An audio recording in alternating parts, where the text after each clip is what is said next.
Welcome to Graphic Policy Radio, a podcast at the intersection of superhero stuff and movements for social change. This is a podcast for everyone who's debating if Kingpin in season 2 of Daredevil Born Again is more like Cuomo or more like Eric Adams, but definitely knows that Kingpin is stretching the scope on Daniel's duties as Deputy Mayor of Communications. Fabian Levy did not do that. But that's fine. This is a TV show we're covering after all. And that's right. We're talking about season 2 of Daredevil Born Again, now streaming on Disney. I am your host, Ilana Levin, survivor of New York politics, lover of comics, apparently a big Daredevil fan. And joining me is John Leavitt. He is a writer and cartoonist who works with the DSA Upper-Manhattan Bronx chapter. He's also a published Marvel author with Strange Tales Volume 1. You know, it's the one with She-Hulk. Also, if you are a longtime New Yorker like me, you might know him from Dr. Sketchies. Welcome to the show, John. Hey, happy to have you. I really think I fill the right niche as someone who has both worked for the two major comic companies and has tried to get a city councilman fired. Yes, exactly. Oh, wait, who was it? Corey Johnson. Oh, yeah, no, totally. He should know better. He's my age. Oh my God. So, okay, we'll spare everybody the minutia of New York politics, but this is to say you are in good hands with us here. We tend to open episodes like this with a brief sort of spoiler-free section to help folks decide if they want to watch the show or not. I guess my one line on this is, I think if you liked season 1, then you will like season 2. And I know that one of the burdens that we had hanging over our heads during season 1 was the stress of watching what seemed like to us it might become a Cuomo administration while it was happening. But promptly after the show last season ended, folks like last season's podcast guest, Janos Martin, helped us defeat Cuomo/Kingpin. And so now it felt maybe like a little bit, maybe people who were too traumatized to watch it last time might be able to watch it this season. But what do you think, John? Who is this season for? This season is for people who want to watch a show where not only is there villainous CIA shenanigans and people fighting on rooftops, but you also get a pretty detailed explanation of what the city advocate does. Mm-hmm. I tried to pitch this show to people by saying, this is what happens when comic book writers listen to blowback. Yeah, this season is good. I really recommend it for people. There's a few moments where I was like, this could go badly, and then it didn't. So I'm very proud of it. Pat on the back.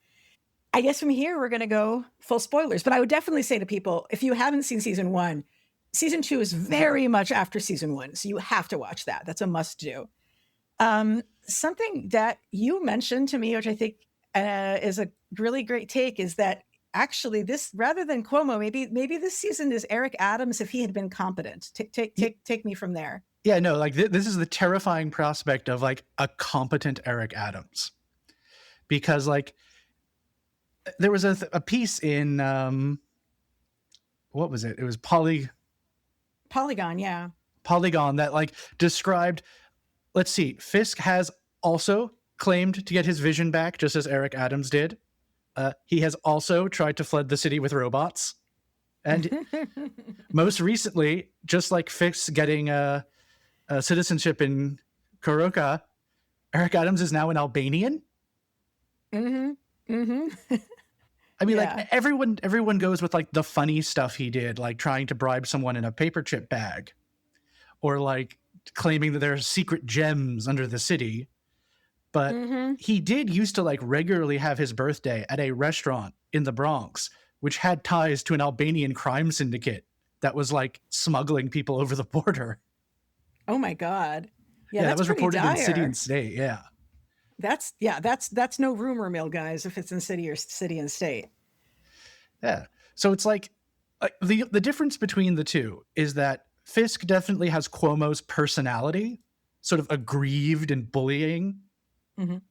But like the stuff he does into like making members of his inner circle more and more important and more personally invested in the city and like transferring power to people who are close to him rather than like what Cuomo would do, would try to use like the operations of the party to do that. Like that's much more gangster and that's much more personalist. Everything is related to him as everything he does is sort of related to him and his personally picked powers rather than trying to like bend institutions.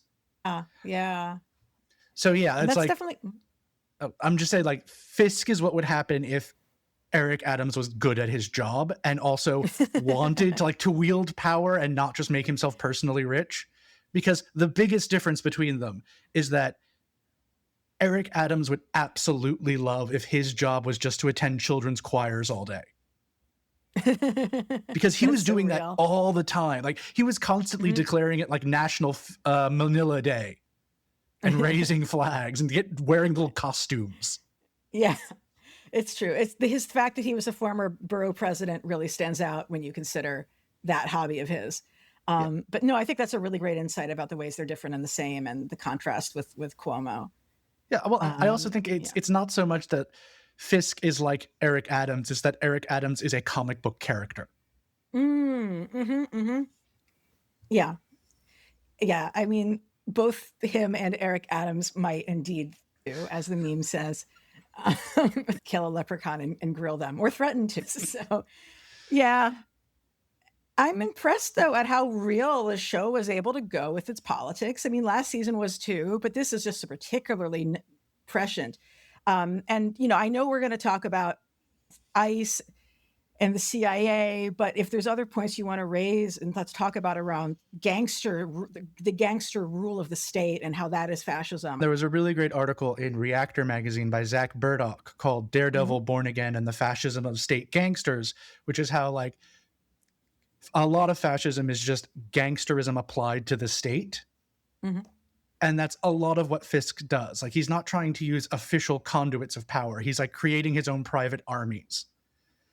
And, you know, the CIA plot line where they, like, you know, take control of the Freeport is just what the CIA has traditionally done to use gangsters as cutouts to hide, like, what they're doing, like running drugs or running guns, so that when the chips inevitably fall, the gangsters are the fall guys, which is why Matthew Illard's character just treats him like a piece of shit, because he knows this guy is disposable.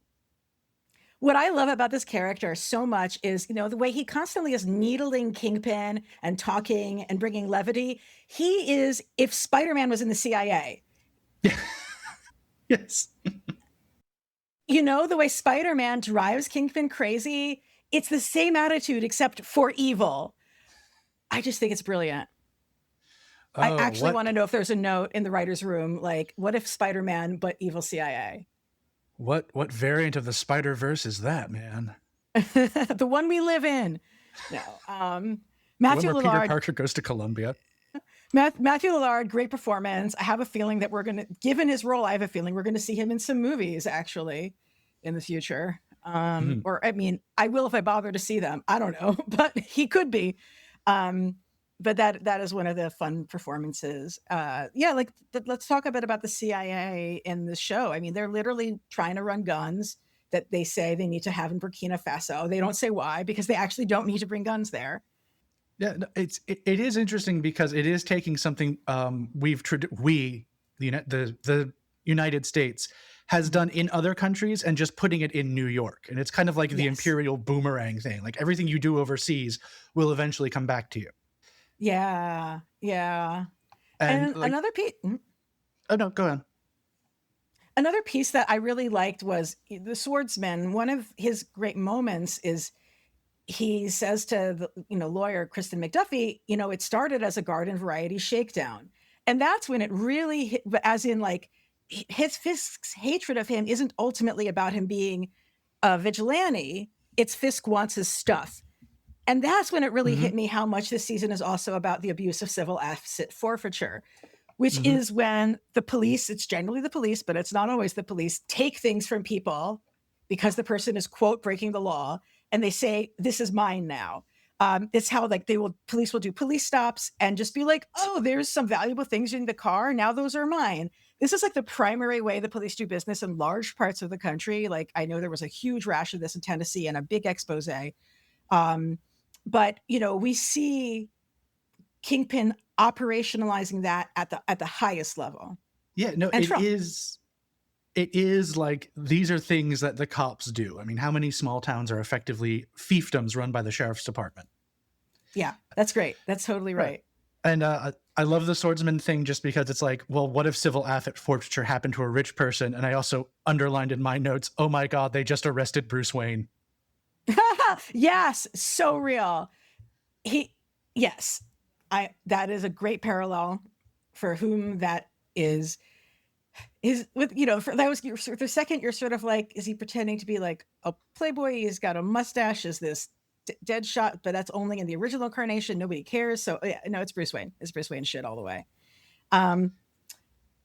Let's talk about the fact that this city is a free port, which is a concept that we might want to explain a little more than the show did, oddly. Yeah, well, the show like kind of like it leads like what a free port really is, just like it kind of leads what the power of the mayor really is, because no one really knows what the power of the mayor is. I think not even the mayor. Mm. But it's the idea that it's a sort of special economic zone. It's a place where there's less restrictions, there's less taxation. Business is free to be business. It's a laissez-faire zone. I want to point out, being the pedant that I am, that you couldn't get commercial container ships into Red Hook. That's why the port of Red Hook isn't a port anymore. That's why it's in Elizabeth. Yeah. Oh man. But it's like, it's the idea that this would be, again, the sort of privatized and personalized, rather than belonging to the city. It would belong to like Kingpin and his cronies alone, and they would control operation. And then Matthew Lillard's CIA character comes in and says, that's real cute what you've got there. How about we use it for international crime? Mm-hmm. Speaking of the tax-free zone, it makes me think of economic development corporations and how they basically are a state law to set aside certain regions to pay less taxes to, quote, stimulate the economy, which is bullshit. Which brings me to the Kathy Hochul of it all. I like Kathy Hochul should feel very proud at her portrayal, like in this series, because she comes off better than Kathy Hochul does, and she's played by Liv Taylor, who's like an amazing actress. I did not see that coming. Yeah, I know. This governor actually like resists and does things. It's crazy. She's as clean as they say. I never would have thought Kathy Hochul looked like her, though. But the second a camera put on her and you see the key to the city of Buffalo, it's like, this is the most uncanny resemblance to an elected official I have seen. I don't know, it's just her. It looks like her, and it talks she talks like her. Like, what the fuck? Yeah, it's not as though like they necessarily resemble each other. It's just that Governor Hochul holds herself in a very specific way. Yeah. And like Taylor just on it. She just watched it and did it. And the hair is very similar. But yeah, sorry, in case people don't know, that's like Hochul is the governor of New York. So historically, this kind of thing is stuff that's been in the governor's control, not the city's. And it's one of the reasons why the governorship in New York is chronically corrupt. I just want to point in here, just in case anyone gets any ideas. Free ports and special economic zones do not stimulate the economy. They are job condensers rather than creators. They take jobs that would have been in other parts of the city and put them in one place. Like, the joke is that the only jobs they create are the hot dog vendor outside. Very well said. Thank you.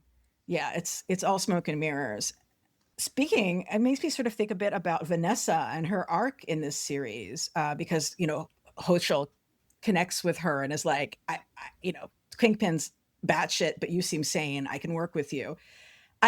For a series in which a woman dies in the storyline, I will have to say she sure died based on her own actions. Like, yes. They really made very sure that Vanessa Fisk's death, up until the hospital, where Kingpin's misbehavior actually probably slows and makes her medical care worse. Up until the hospital, like while she's still conscious, Vanessa Fisk's fate is due to Vanessa Fisk. And that was kind of cool to see. Like, I could like see them working to make sure that happened, and it made her role really interesting. I love Ayala Zura's performance. That actress has chemistry with literally everybody. So like every 10 minutes, it's like, is she hitting on her? That would be interesting, but no. I don't know. Thoughts? What I love about Vanessa's character is that her biggest enemy is her husband, because she's actually running like this little mob operation, this little gangster group really well because she's not insane. She's a normal, quote unquote, legitimate businesswoman who's able to be like steady and cut deals. And yeah, she'll have people killed, but she's not going to personally do it herself. She's not going to like keep someone tied up in the basement. Right. She's trying to launder her reputation. Yes. Yeah. She is trying. She'll let someone else do it because she's a good face. And her frustration is all that like, we could be making so much more money if we weren't doing this kingpin bullshit. Yeah, absolutely. Which makes her arc interesting to Karen's arc, which is basically, we have got to stop doing this lib bullshit and start saying things that get you arrested. Yes. Karen's arc, and Karen's been building towards that for a long time. Like the whole season of Punisher was me thinking like, you hated when Matt did this, but you're cool when Punisher does that. That's interesting. And now her really coming around to a lot of more violence embracing tactics here. Well, you have a lot of characters that are sort of like opposite, who are doing like going through the same process but reaching opposite ends. Like Karen is getting like increasingly radicalized by the violence, by ICE, by, you know, the fascist takeover of the city, whereas Heather is getting radicalized in the opposite direction because of like, you know, she was attacked by Muse, and now she's this incredibly fearful, paranoid person. Heather's arc, she is getting the supervillain origin story treatment, and I don't know if they're going to bring her back, but they could absolutely bring Heather back as a fucking supervillain. And I think would be super fucking cool. What if people who car commute into the city were embodied in a supervillain? Oh my God. I mean, that's there. But like the way she starts to see the reflection of Muse in the mirror, the way she's like, you know, like strangling Buck. I mean, all of this. I'm just like, this is her fucking villain origin story. And for a character who like kind of was like given me nothing last season, I'm really glad the actress had a lot more to do and got to do things other than just be hot this season, because I thought she was scary as And you get to do like, you get to see like the people in Fisk's inner circle go, interesting post-traumatic stress disorder you have there. I wonder if we can use that. Yes, that's so real. That's yes. Because Fisk has that too, right? Like his childhood was fucked. Talk about weaponizing trauma. With Karen's radicalization and Karen and Daredevil, like everybody here has like a different approach to how change should be made. And it's always complicated. As somebody whose background is in doing communications for social movement organizations, it's always complicated when I see characters putting the value on, if we can only get the word out there, people will rise up. Unclear what rise up means. Or as Matt literally says, we force everyone in New York to see who he is and what he does. Like that's what he tells her to do. Like, and she does do a lot of getting videos out there, showing them to people and it resonating with people. And I'll tell you, I was a lot more cynical about the value of that until what just happened this winter with ICE, which was a good reminder that actually, yes, sometimes showing people videos of atrocities does make them care more. Sometimes. Well, I mean, my broader, you know, having spent 20 years involved in politics is like, well, you kind of have to do everything except the things that would get me arrested. I'm going to be very clear about that, officer. Yeah, we don't do those things. And like, it's just, the thing is like, no, I totally forgot, because there actually are a couple of exceptions, but generally speaking, shows and superhero media don't address the community organizing aspect, because anything where it has like really a community and team as protagonists in that way is so much harder to do storytelling around. But like the reason you don't see what like people actually need to do is because people haven't figured out the right way to tell that story on screen, which I think can be done, but it is hard. I absolutely give to them. It is hard. Yeah. And it doesn't really look cool. I mean, you could make it look cool, but that takes more work. Yes, it definitely does. And but people just keep saying to each other, resist, rebel. And like, I'm like, okay, that's an interesting, but like, what does that mean? Well, in the show, it means beat up ICE agents. Yeah. The thing is, when they arrest the young woman who will eventually be known as White Tiger's mom, she's not beating up ICE agents. It was the exact thing we all live in fear of, where it's like, oh, I accidentally touched a cop. And so now he's decided I tried to kill him, even though I literally just brushed him as I walked by on the street. She like literally does one of those things. And he's like, oh, resisting arrest, which is, by the way, guys, what cops do. Like if your body is in proximity to a cop at any point in time, they may decide that you are resisting arrest them and arrest you. So not everybody's even fighting them. They're just existing in proximity of the police. It's really fucking scary.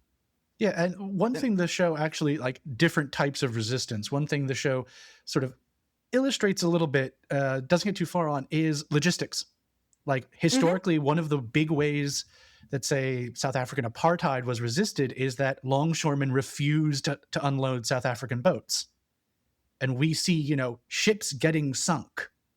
And yeah, they feel like they can't send an American crew to staff the next one because they'll refuse to do it.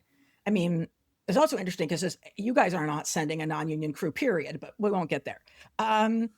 Like that's not going to happen in New York. But yeah, like and the logistics of, I liked how the show gave a beat to the Cypriot restaurant owner to be like, oh, she knows people. She's valuable to the rebellion because she knows people. She has a space they can hang out in. She's tied into the community. The Future Right Tiger's mom is the nurse. She's bringing skills to it. Like it lets other people have their moments too. Yeah, no, it's definitely, we all lived through 2020, right? Yeah. I'm still living 2020, so I feel it. Yeah. One of the really interesting moments that took me a step to realize what I was seeing is that finale episode where you see the people of New York take City Hall. You're like, is this January 6th? But in the view of the TV show, not even in the view of me, in the view of the TV show, January 6th, but for the good guys? It made me remember because like so much of the aesthetics of like the city under fascist lockdown, no one can leave Manhattan, the riots, the rebellions, so much of it is based on that sort of 2020, like remember when we were all camping out at City Hall Park? What was that about? And like that was the fear, what that was going to happen, is that there was just going to be this Manhattan commune movement and we were all just going to storm Municipal Plaza 1. We all just kind of forgot about that because we weren't forming memories at the time because too much was going on. We thought fireworks were to make us prepared for bombings. They were legit more fireworks than normal, but there also were other explanations for why. Yeah. But I resent the people who claimed that there were not more fireworks than normal. Because I'm like, no, there were definitely more fireworks. For like 20 years. Like there are more fireworks now. Sorry, anyway. No, it's just like, it was wild to like kind of remember that and see that being fictionalized in a story that's mostly about beating up ninjas. Yes. What did you think about like the street art and graffiti and the visual contestation of space in the show? Well, I've mentioned this before. It's like one of the things I like about this show a lot is that unlike other Marvel shows, I can really see the money on the screen. They have spent a lot of money on location shooting. Like it's all New York. There are rooms that I recognize. Like I have definitely shouted at someone in that room. Yeah. The Indian restaurant. Yeah. Like I've been on dates there. That's on 2nd Avenue. Yeah. I know where that is. Yeah. And you could go on dates there too, people. Like it's there. Right. And it's like, there are specific like stretches of 10th Avenue where I'm like, oh, that's where Kyle lives. It feels very grounded and it feels very real, which I think helps sell the more fantastical parts. It's like, it's putting a very fine needle through the thread. Like the diner is the actual Bel-Air Diner in Queens. I felt like it was a real location. I have not been to that location. I was pleased to see that indeed it was. That scene was just masterful. I loved that it was a pre-credit sequence, bold as fuck, soundtracking it all to In a New York State of Mind by Billy Joel, timing it to be the whole song. So speaking of putting your money where your mouth is, and the choreography of it was just so glorious. Yeah, like it's a very well-directed show, which is like not something you can usually say about, tie-in franchise vehicles. Yeah. The sound editing, even there's like also like when Karen, when Kristen, the lawyer, is like blindfolded, and then they run Daredevil through the same process of having to use sound to navigate to the prison, to the people in cages. Like they're thinking about sound and they're thinking about visuals really powerfully. I mean, what did you think about the generally like the Bullseye character arc this season? I think it's very funny that they strongly suggest he commutes in from Newark. It's like, well, rent's so high, even assassins can't afford to live here. Oh, because now why is that? Why you say it's Newark? Is the Oh church? no, some of the buildings, like the buildings he's coming in and out of, I'm like, that's they either found a really interesting part of Brooklyn or Queens, or that's Newark. But that's just me. Yeah, like I worked in Hell's Kitchen for a number of jobs, and I agree with you that those aren't. But I would not have necessarily said Newark per se. But that is hilarious if that was true. I just think because of the location of the church he goes to, he'd have to be lit. They want us to believe this is Hell's Kitchen, and in the show, Hell's Kitchen is much more affordable than real Hell's Kitchen is. It's also much bigger. Yeah, Hell's Kitchen is really small, guys. So just this show is how like Hell's Kitchen is like the entirety of Manhattan on the west side that is north of the lower part of like the lower part of the city, according to the show, which is fine, whatever. But like because of his portrayal in the comics, I generally am of a person who does not want to empathize or feel positively towards Bullseye, but very much enjoys him as a character. So you tell Ilana Bullseye's in this, I'm like, oh, cool, that's going to be interesting. And then you tell me in this that like there's going to be some moments where you're going to not want him to be punched in the face, and I'm like, I don't know how I feel about that. But this is a different character than Lester from the 616. But you know, watching him weaponize all the items around him continues to be. It's like an evil MacGyver, right? Well, And it's a really good like. Again, it's a good directing choice to go, well, this character's thing is that he can never miss. So, of course, everything is a weapon. Mm-hmm. And him and Matt are such a great like pairing for fighting, like with their particular skills and approaches. Like you just, it made, I mean, they the comics, he's like predominantly a Daredevil villain anyway. But yeah, the show like grasped how that could be visually interesting. And there's one thing I hold, which is that, you know, we saw Vanessa Fisk die this season on TV, but I think that everyone who Bullseye murders should get to come back as the zombie undead ninja version of themselves, just like Elektra did. Well, I mean, obviously. Right. So we might get to see Vanessa Fisk again, but as an undead soulless zombie, and then there'll be a whole series about getting her soul back. It'll be complicated. Unlikely to be written by DJ Chinchester, but it is possible. I do not want to see the cops he killed become their undead zombie forms of themselves, but how could you tell? I'm applause. Thank you for that. But yeah, just for folks who don't read the comics, Lester kills Elektra in a really iconic comic, and she eventually comes back as an undead zombie version of herself. Because comics, right? Comics are great. Let's talk about the ICE and the Anti-Vigilante Task Force. ICE has always been this, guys, right? This is not new, but ICE being so visibly like this is an amazing confluence of events. Yeah, the only real difference between the Anti-Vigilante Task Force and ICE is that the Anti-Vigilante Task Force is specifically like Fisk's personal army. Mm-hmm. In a way that ICE is only kind of Trump's personal army. They could be somebody else's when the next president comes. Next president comes up, or whoever, like the regional director of any area. Like they're essentially an invading army, but that's also true of the NYPD, which is also, I think, another parallel because a lot of mayors have been threatened by the NYPD. Yes. There are many things Bill de Blasio did that were his fault, but he literally was being held hostage. Like that's just a thing that actually happened.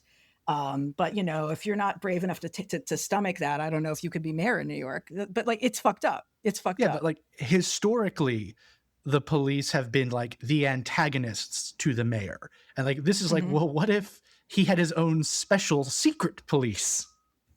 Yeah, and they're all wearing Punisher badges, just like IRL. Yeah, which very good moment when actual Punisher like just beats them up for being LARPers. Yes. And let's all remember Jerry Conway, who just died, who is the co-creator of Punisher and, really tried to not let that symbol be weaponized. Because remember, Punisher was a villain, and then he was at best an anti-hero. And you could see in how he responded and spoke out about it, how Jerry was very upset about how his iconography was being utilized by the worst people in the world. And that makes me feel really bad for him, even on a personal level. Oh, and the cages people are in are better than the ones that ICE puts people in. ICE is just straight up have people in recognizable concentration camps. And these ones, people are not getting a change of clothes. We know because there's a guy in a tuxedo the whole time. But their cages are cleaner. And I'm assuming it looks like they've gotten to pee at some point. This is the horrific conditions in the show are better than the conditions that people are experiencing at ICE camps now. And also during the Biden administration. So be aware of that. You actually have to tone it down for television or it's too upsetting. It's wild. Yes. Speaking of too I was about to say, speaking of too upsetting, let's talk about Daniel. Yes. Oh my God. So folks may remember from season 1 how much I love this character as being a highly accurate portrayal of an exact kind of guy that I have dealt with a million times. How Michael Gandolfini is a really impressive actor. I hate Nepo babies. This man is not a Nepo baby. This man is tremendous. And this season, he actually gets to do more than just be that terrible guy. But the terrible guy is still in him. There's so much class anxiety all over the place when it comes to him and Butch. And I'm so glad they got to do so many scenes together. What are your thoughts?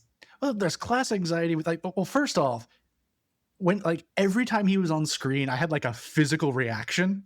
Just because again, I have had to deal with that guy. I mean, there's only one of them. They've just made many clones, so Cylons. And they all have blue. Well, back in my day, they probably are more casual now. They all had a blue blazer on, so I'm just it's that guy. And that guy is these guys who work in politics because they want to be seen as operators.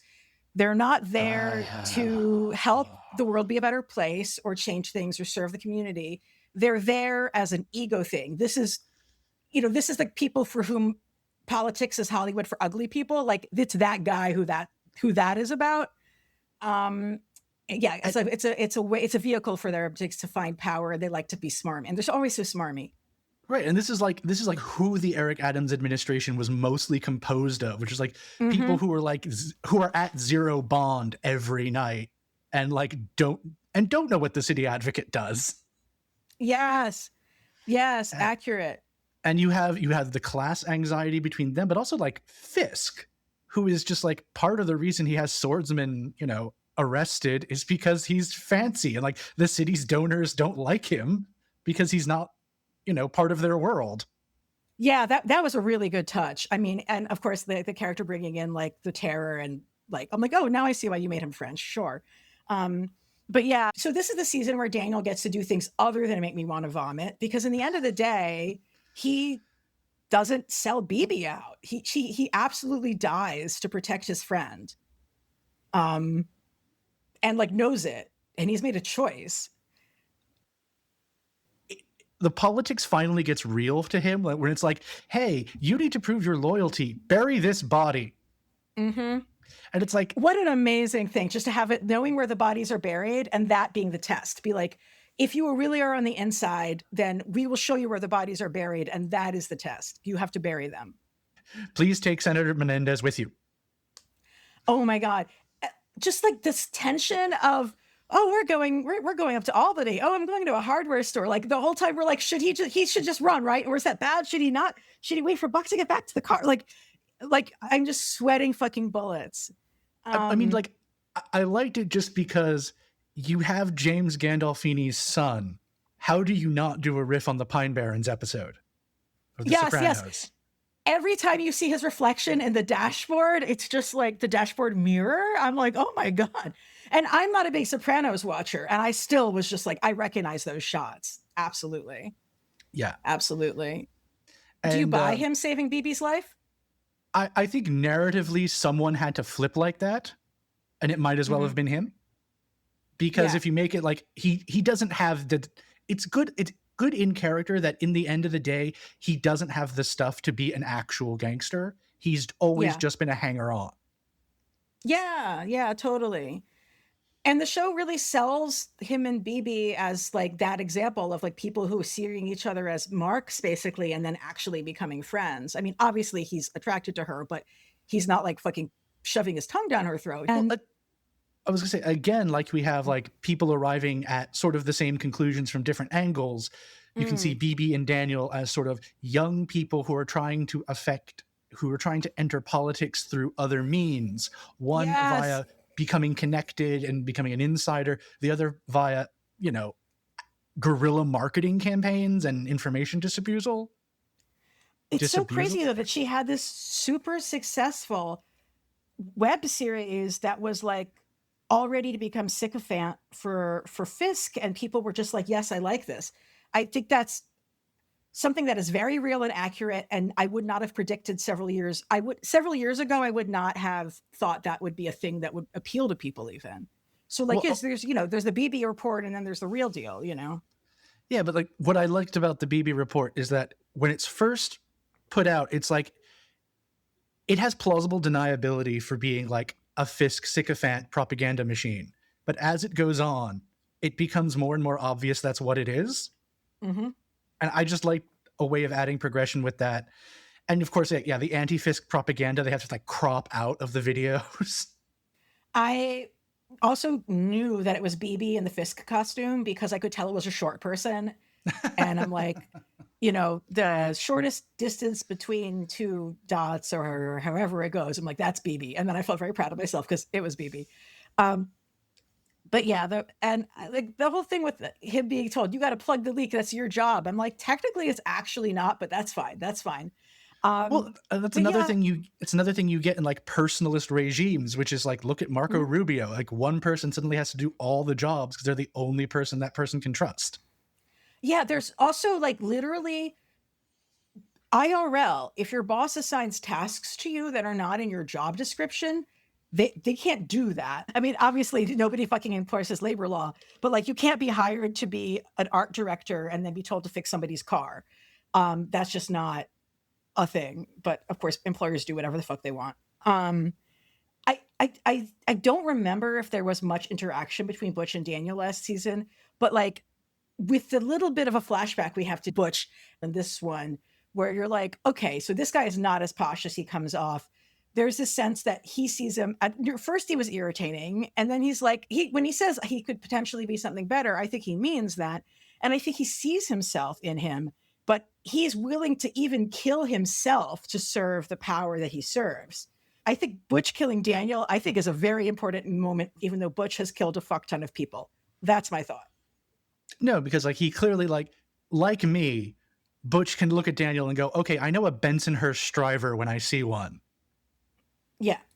Yeah. And like he's failed him. Like I was trying to make you into something decent that I could work with, and now I can't.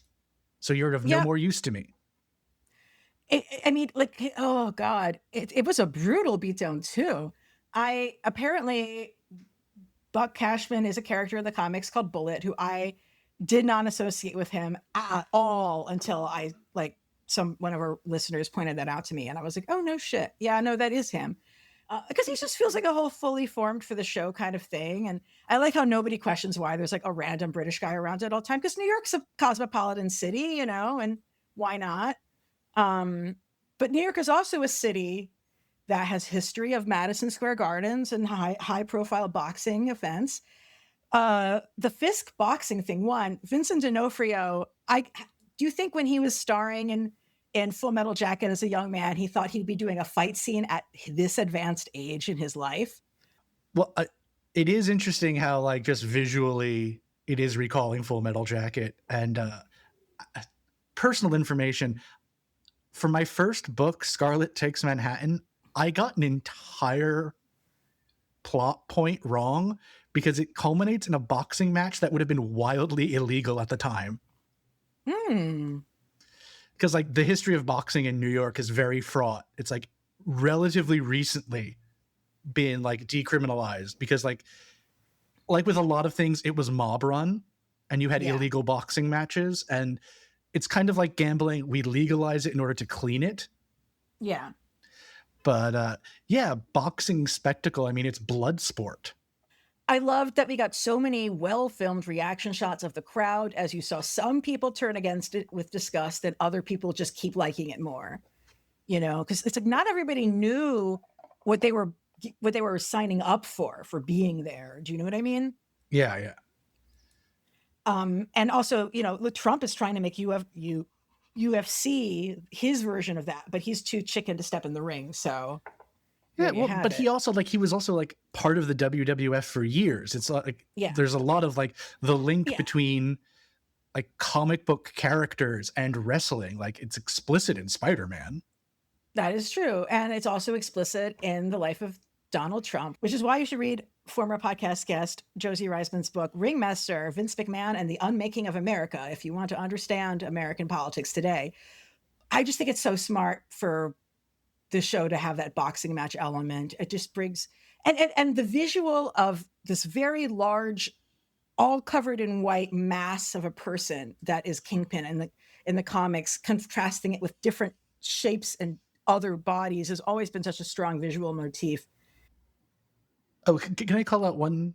Can I call out one visual thing that like made me howl with laughter with Kingpin? Is when he's trying to be a good mayor and hates it because he hates having a real job. He's like dressed in black, and you slowly see more and more white being added to his outfit. Oh, that's so astute. Yes. I mean, something I was really struck by is how color-coded Vanessa is this season. You know, like she is wearing red is very significant for her. Red obviously is one of the best colors to contrast with somebody dressed in black and white.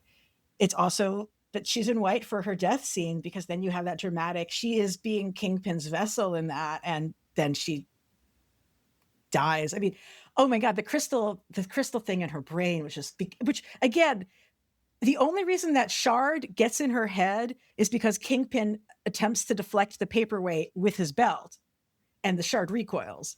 Now, I'm not saying that what he did was a crazy thing. Like I see why he would have done that, but it is absolutely recoil from the fucking belt that sends the shard into her head. Like, yeah, you know, I mean, and she's killed by a luxury object. Yes. Oh my God. That's what we need to talk about. We need to talk about the art gallery factor. So we get in one of the season's flashbacks, you know, a reminder of why Kingpin was in the art gallery in the first place, which is that art galleries can be used to launder money. This is a real thing that happens. I feel like I would just like to point out that the excessive prices can buy gallery pieces only started when former investment bankers became artists. Just putting that out there. Oh, they becoming artists themselves. Yes. Yeah. I'm forgetting he did the gold lame Michael Jackson. Oh, Jeff Koons. Yeah, he was a former commodities trader. And if you're a former commodities trader and you're looking at the global art market, you are seeing an unregulated commodity market. So yes.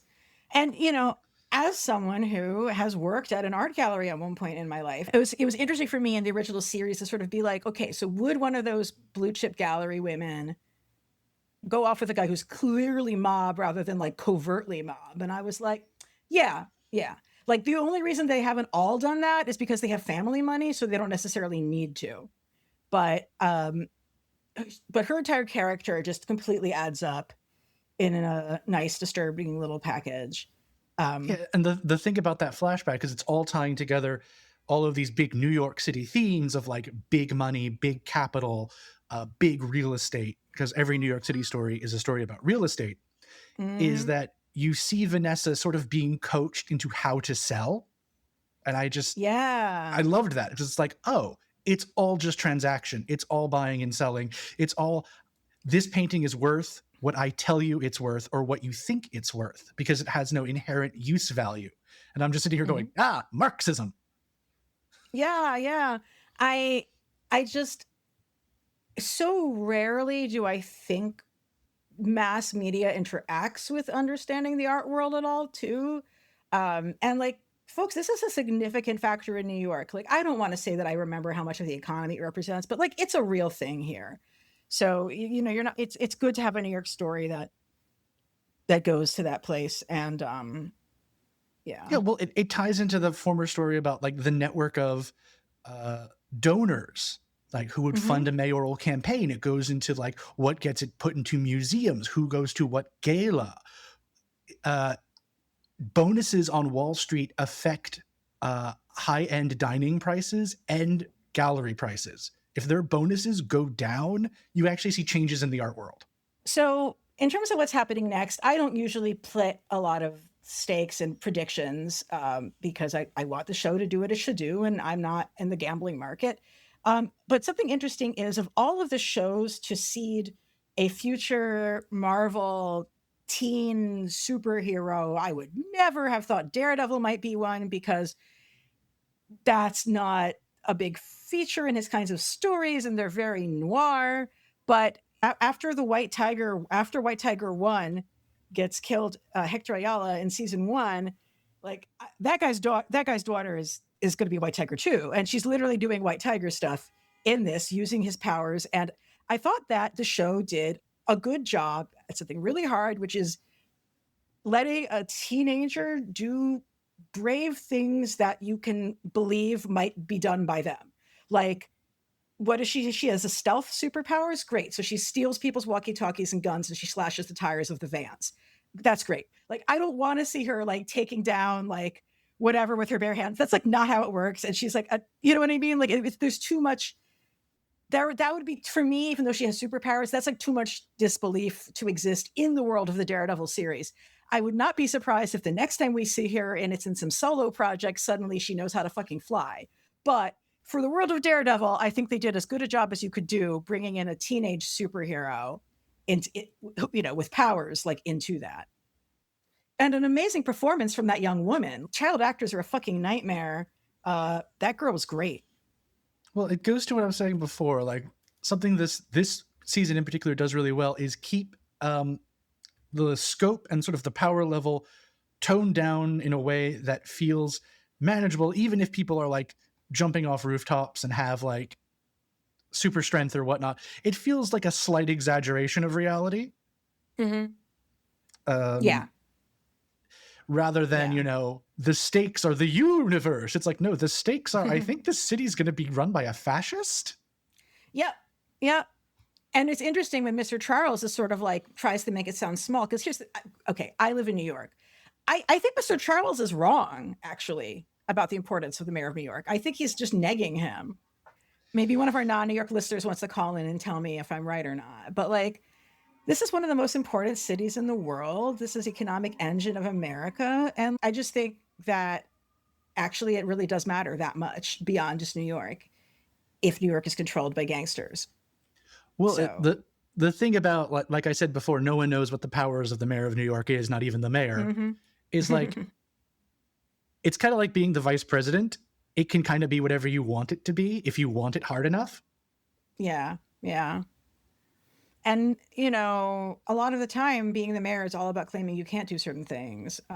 So No, the real job of the mayor is to be yelled at every day by everyone. yeah, it's not pretty. Like, I don't know, man. Speaking of things that are pretty though, I loved the show using Gee Whiz Look at His Eyes for that fucking bullseye beating the crap out of the task force to save Cherry. Like, one, that is definitely a record that Cherry would put on. Two, Gee Whiz Look at His Eyes in the context of Daredevil versus Bullseye, amazing. And just a great song to edit to. There was just good music choices this season. Yeah, no, this is straightforwardly a good show, which is rare Although to I say will, these yeah. days. Mm-hmm. One thing that really shocked me, and I took a second, was like bringing on "It Ain't Easy," like which is literally from Ziggy Stardust in episode 7, and playing the entire song. That was kind of wild too. I would not have expected that. It feels so different from the world they're in. But if whatever, so if we are exposing more people to Bowie songs that are not like the 3 songs that normies know, then that's great. And I love that song. It's a great song. Yeah, and again, like the show looks and sounds expensive. Yes, yes. They really should have had Biohazard be one of the bands they used, though. I don't know if you've anybody else, like Brooklyn's Biohazard and like an Onyx team up was Mhm. like one of the real highlights of the Judgment Night soundtrack, melding of hip hop and heavy metal. Are there any other like bands or songs that you kind of wish they had snuck in there? Unfortunately, I have the musical tastes of a British rock critic from 1982, That's copacetic with me. but Feel I free. think Hello's Tell Him, because it's a sort of four on the floor 70s banger redoing like a 60s girls group song. That sounds awesome. It feels very like Lou Reed, but very fast. I'm going to listen to that. So I know we already covered one of our listener questions, which was about the Cuomo versus Eric Adams thing. Thank you, Nathaniel. And Darcy, a few of the pieces of her question are things that I actually don't know the answer to. But one thing she did ask that I can is, was there a character you would have liked to have seen show up this season who didn't? And it's sort of a complicated answer because, like, the season is so stuffed and so packed, you really couldn't have fit in anybody. But like, let's pretend it wasn't. I miss Night Nurse. That's Rosario Dawson. That's a really great role. And when Ben Urich died in season 1 or 2, like he has to be dead for this, but maybe people who get killed by Wesley also come back as undead ninja versions of themselves. You never know. So Mhm. with that, tell our listeners where they can keep up with your work. I'm on Blue Sky at Levitt Alone, Leavitt alone. Same as the website. Basically, all I do, aside from local political campaign work and stuff with the DSA. Join DSA today. That is true. One of the ways that we actually successfully make change in the world is by involving ourselves in community-based and political organizations working at the local level to Oh, actually like fight and organize. That's what we do. oh, Yeah. I can actually say this because Mhm. it's Hell's Kitchen related. Do tell. In Hell's Kitchen at the 9th Avenue Saloon at 9th Avenue and 46th Street, I run The Red Shelf. It is a free library of mostly queer and leftist books that I re-up from used bookstores regularly. I just put on Nickel and Dimed on there. So if you want to get a Oh, beer in a nice. gay bar and get like some free radical literature, that's the place to do it. People should do that. But this shows Hell's Kitchen does not understand that real Hell's Kitchen is very gay. Yes. It's very funny. Like, it's like because Chelsea basically got everything in Chelsea got gentrified into Hell's Kitchen, basically. Yeah, everyone just moved 10 blocks up. That's what happened. So if this was all real, Hell's Kitchen would be smaller and it would be gayer. So there you have it. Well, there you go. Season 3, put Daredevil in a gay bar. Maybe one of the big flashy ones where he won't be affected by the lights. Yes. You know what? Copyright. Thank you. That's what we're gonna have next, everybody. I love it. As for me, I am on Blue Sky a little bit too much with my handle is LEVIN. Other things forthcoming is we are finally covering the People's Joker on this podcast. Hooray. Ooh. I know. We have an episode of Deep Space Dive returning this summer. Very proud and excited to say. And of course, because the Darth Maul series was really good, I will have Holly back on the show to Darth Maulicize us. So thank you to everyone who's been patient with the show's slower and more sporadic pace. I'd like to think that you're getting more than you even bargained for by the quality of our work, regardless of there being less output. And if you like the show, tell a friend. Give it a like and recommendation on whatever podcast platform you're listening to, Apple Tunes, whatever the fuck. They all have things for you to click on little stars on. Give us some stars and tell a friend. And as we like to say, keep it geeky.